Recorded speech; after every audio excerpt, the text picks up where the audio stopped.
Cleveland, listen closely. Something happened in Baltimore that shook the soul of this franchise. Not a rumor, not a headline, not some reporter's theory. Something real, something big, something the team tried to keep quiet, but couldn't. A shift, a spark, a moment that could change this entire season and maybe the future of the Cleveland Browns. Before we break this down, come a little closer, because once you hear what truly happened out there, you won't forget it. Browns fans, today we're not just talking football, we're talking identity, we're talking chaos, we're talking about a moment that forced this franchise into a corner. If you're new here, hit that like button and subscribe, because nobody, and I mean nobody, breaks down Browns drama the way we do. Locker room whispers, quarterback tension, behind-the-scenes truth that never makes it into press conferences. And today's story starts with one name, Shedeur Sanders. A debut that wasn't planned, wasn't rehearsed, wasn't even supposed to happen, but fate, chaos, and pure Cleveland energy pushed him into the fire. The game was winnable. The defense was bleeding for every yard. The offense was limping along, trying, hoping, praying. And then, disaster. Dylan Gabriel, who was completing passes but moving nothing forward, took a shot that landed him on the injury report with a possible concussion. And in that instant, without warning, without rhythm, without even one rip with the starters, number 12 jogged onto the field. Shedeur Sanders, officially an NFL quarterback thrown directly into hell. A debut that should have felt epic instead became a baptism by fire. Baltimore, against that defense, in that stadium, with that offensive line. Everything was stacked against him, and yet he stepped in with nothing but courage and instinct. Let's be brutally honest. The Browns' offensive line was atrocious. Not exaggeration, not emotion, actual brutal reality. This is the same line that couldn't protect Flacco, didn't protect Gabriel, and honestly wouldn't protect Batman if he lined up behind center. There was a play where 3 Ravens defenders swallowed Shedeur the instant the ball touched his hands. Another snap with holding, and somehow the pressure doubled. There were moments when the kid didn't even have time to blink. No QB in the NFL survives that. Not rookies, not veterans, not legends. And yet, even in this nightmare, something happened. Something small, something subtle, something important. Cleveland fans saw flashes, talent, poise, mobility, fire. When the line held for even 2 seconds, just 2 precious, rare seconds, Shedeur reminded everyone why scouts were buzzing months before the draft. The end zone pass to Gage Larviton, that wasn't a throw, it was art.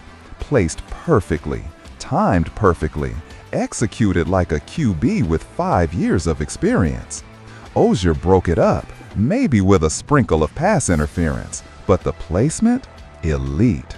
And then, the legs. Shedeur brought something Gabriel wasn't bringing: mobility, first downs, improvisation. The entire style of the offense changed the moment he stepped in.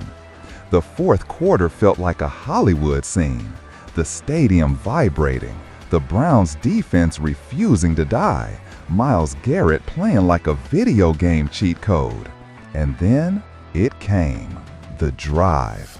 Shedeur, under pressure, escaping, throwing, fighting. 4th and 5, ball on the 40, clock bleeding, the entire stadium holding its breath. Snap, pocket collapses, again. Shedeur rolls, sets his feet, fires. The ball cuts through the air like pure Cleveland hope and falls incomplete. Silence. Heavy, sharp, unforgettable.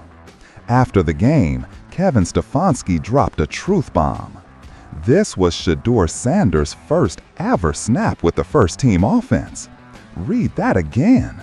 He never trained with the starters, never built chemistry with the receivers, never had timing, never had structure. They threw him into the NFL furnace with zero preparation. So any fan making final judgments off this game, stop. Football is context, and this context was cruel. Even without rhythm, even under constant pressure, even with receivers blanketed, Shedeur showed more verticality in half a game than Dylan Gabriel has shown in 5 full starts. Let that sink in. There's something there. Talent, courage, upside, a ceiling you can't coach. If Stefanski fails the concussion protocol, Stefanski confirmed. Shedeur Sanders will start against the Raiders.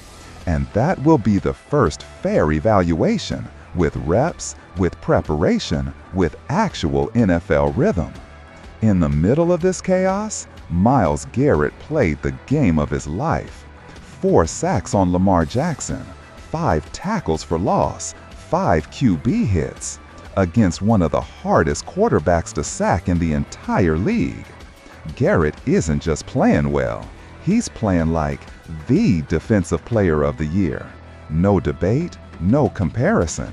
He is the spine, the monster, the leader carrying this defense. And the offense couldn't even score 1 touchdown. That alone says everything. The defense was fire, A+, heart, grit, violence. The offense, F. Not the playmakers, not the QB, the offensive line. The Browns must invest heavily in offensive linemen next draft. It's non-negotiable, it's urgent, it's survival. Because no QB, not Gabriel, not Shedeur, not anyone, can grow behind this disaster. My grade for the team, C. Defense, A+. Offense, F. Drop your grade in the comments, A, B, C, D, or F. Now I need to hear from you. Who should start next week? Type 84 for Dylan Gabriel. Type 12 for Shedeur Sanders. This debate is about to explode, and your voice matters.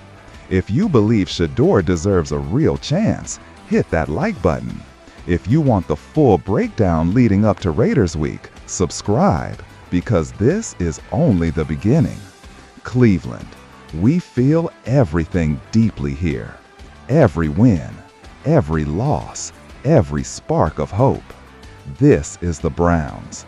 This is our story, and we ride through every chapter together.